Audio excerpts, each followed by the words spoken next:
Alright guys, Delzinski here and welcome to another WWE DVD and Blu-ray review. This time we're looking at the title WWE Extreme Rules 2014. As always, this title was supplied to me by those good fellas at www.dvd.co.uk, and this is your best source for all WWE DVD and Blu-ray content. So once you're done watching my review, head over there and check them out.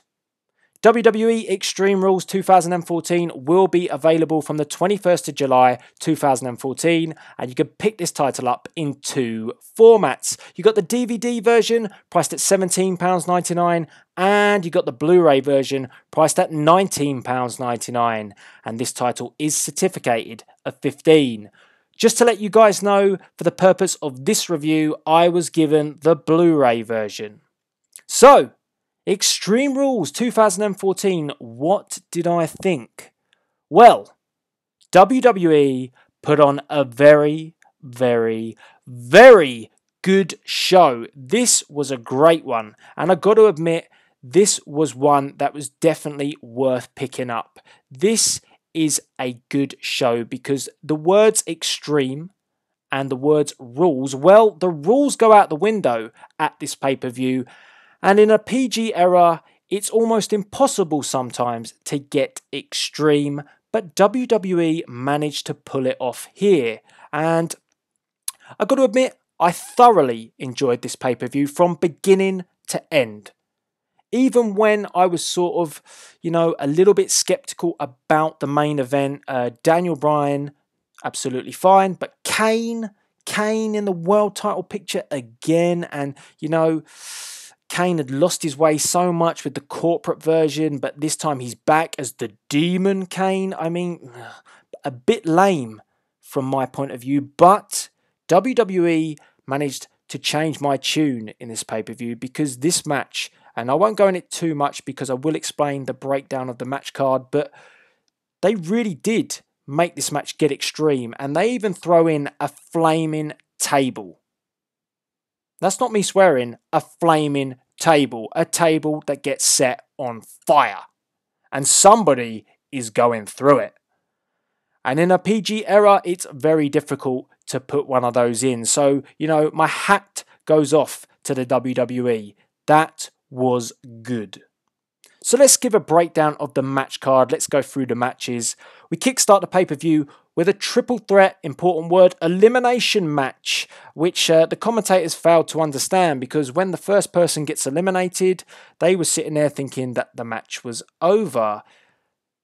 Try and spot that when this match goes on. It's quite funny to see Michael Cole squirm his way out of such a cock-up of mass destruction. It really was something that could have ruined this match, but luckily enough, the participants don't let it because they go tooth and nail during this fight that I like to call a triple threat elimination match. The participants, well, they're kind of three of my favourites. Even one of them where before I was sort of thinking, not so keen, but I really like where they're going with one of these characters. So the participants are the whole effing show, Rob Van Dam. How can you have an extreme event without Rob Van Dam? You also have the King of Swing, Antonio Cesaro. And you have the real American, all-American Jack Swagger. And that was the one in question for me. I was sort of thinking, Jack Swagger. But WWE had done a good build on this. They had Cesaro leaving the Real Americans and moving to become a Paul Heyman guy. And this match was all about Cesaro and Jack Swagger. As such, Zeb Coulter as well, trying to get revenge on Paul Heyman and Antonio Cesaro. And what they did was they threw RVD in the mix to give it a little bit of a different factor, and it worked. You had, some good wrestling from Cesaro and Swagger, and then you had the high-flying moves from RVD, and he really does get extreme during this match. Now, as I said, not always Jack Swagger's biggest fan, but I think Jack Swagger is doing very well. And if you fast forward to where he is now, where he's feuding with Alexander Rusev, I mean, Jack Swagger is coming on leaps and bounds, and sometimes you forget that he's a former world champion. And Jack Swagger really does a good job during this match as well.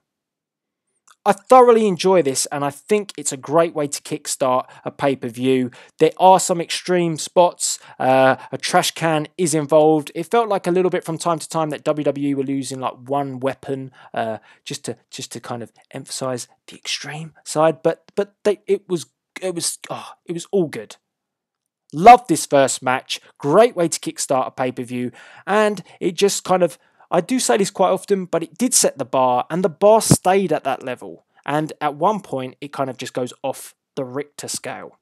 So, match 1, very good. Moving on to a 2-on-1 handicap match between Xavier Woods and R-Truth against Alexander Rusev. So you can kind of expect what's going to happen to here, because if you fast forward again to where Alexander Rusev is now in his career, you know that Alexander Rusev is going to whoop the living piss out of Xavier Woods and R-Truth. But this is a great way to establish Rusev as a dominant heel, and WWE do the perfect job here to do that. As well, it wasn't that bad a match. I mean, you would expect it to be completely squash, but R-Truth gives it his all. He puts on a good fight. Xavier Wood kind of gets wiped out nice and early, but a good match for different reasons. The first match was good because it was a great match. The second match is good because it's trying to establish something, and it's trying to establish Alexander Rusev as being dominant. And him and Lana are really getting over. I mean, Lana's just over with the fans anyway. So, a good move by WWE here, and I've got to say, Extreme Rules, well, Alexander Rusev just doesn't need weapons. He just needs to kick ass.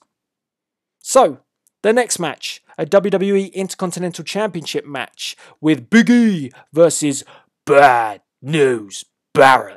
And there was a lot of excitement building up to this match because it had come out of the Intercontinental Championship tournament to decide a number 1 contender, and Bad News Barrett was the victor there, and he got his shot at Big E at Extreme Rules 2014. So for me, being from the UK, I was rooting for Barrett to win the title, and I think the whole of the arena at Extreme Rules were rooting for Bad News Barrett. A lot of the odds stacked against Big E. It felt like a lot of people had got tired of his title reign, but was Big E going to be able to turn it round and flip it on his head and beat Bad News Barrett and retain his Intercontinental Championship? This one, again, a very good, solid match. I can't complain about anything on this card so far. So, 6-man tag match next, and this is the match that takes things off the Richter scale, because, wow, how good was this match?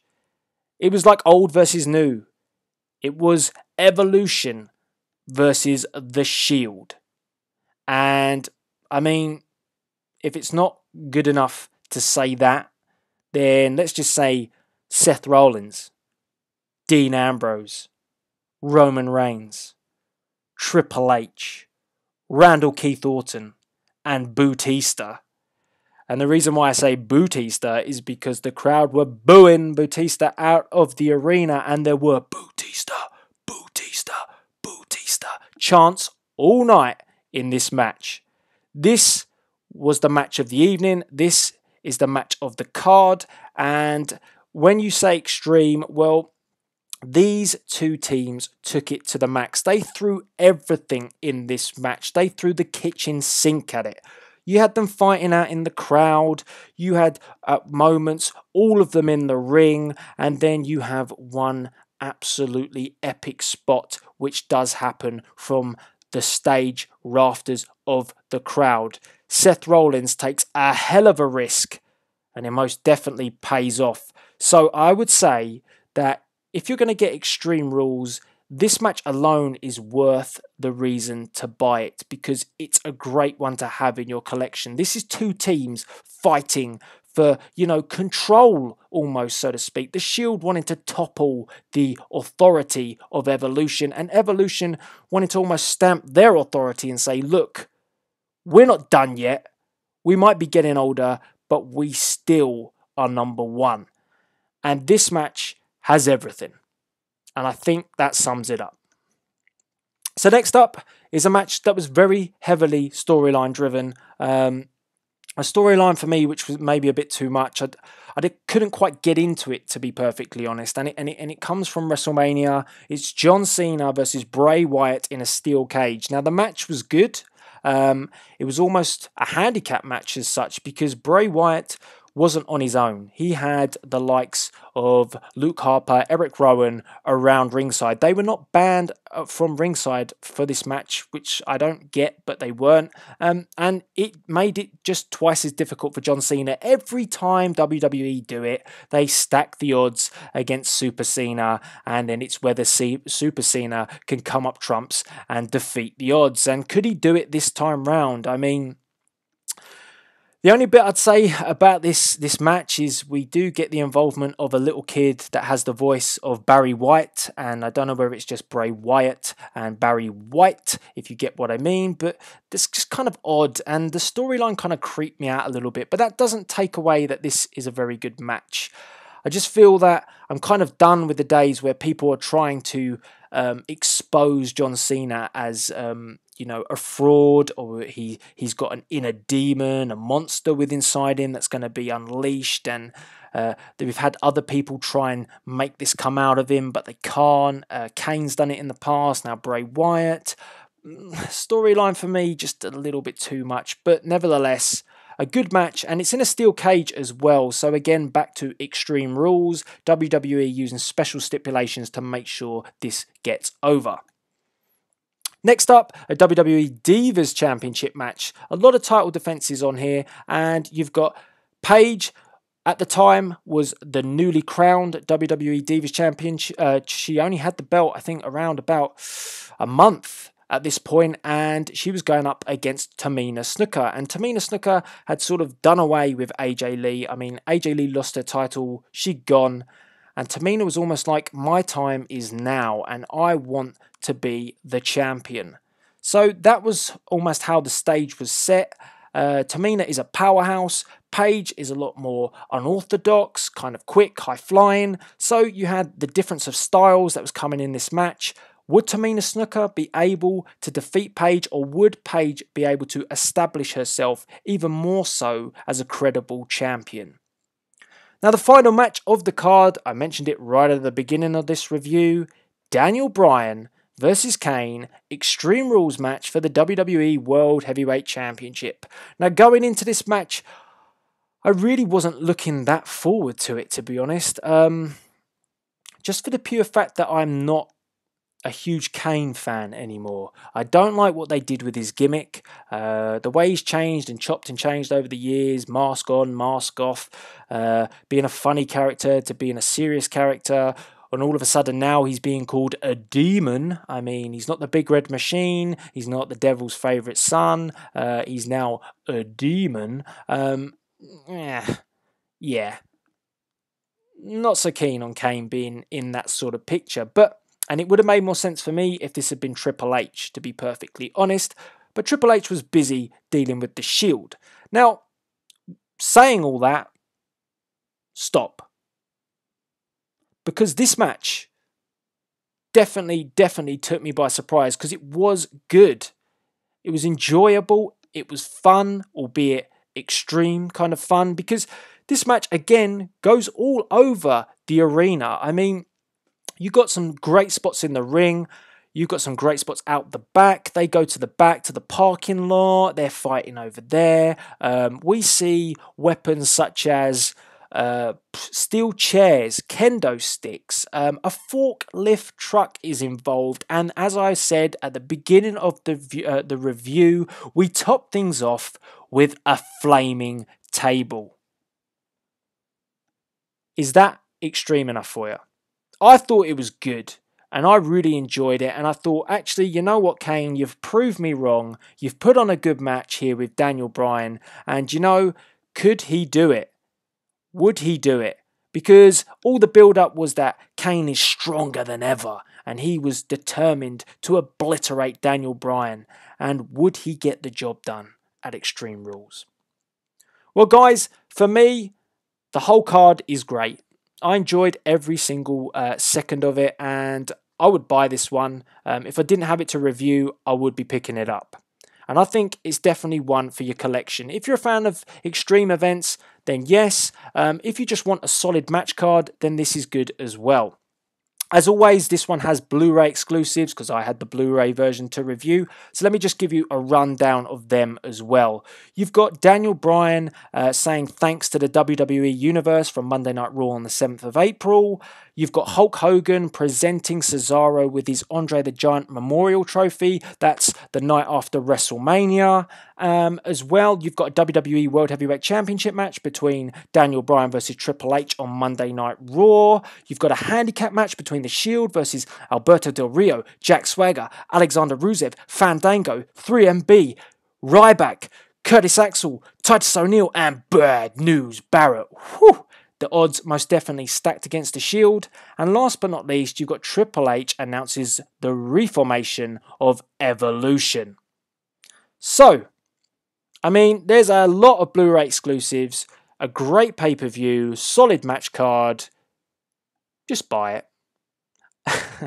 Let me know via the comment spots below. I will leave a link to www.dvd.co.uk. So if you do fancy this one, click on the link and head over there and put in your pre-order or put in your purchase right about now. Definitely worthwhile. That's what I think. And all that's left to be said until the next WWE DVD and Blu-ray review.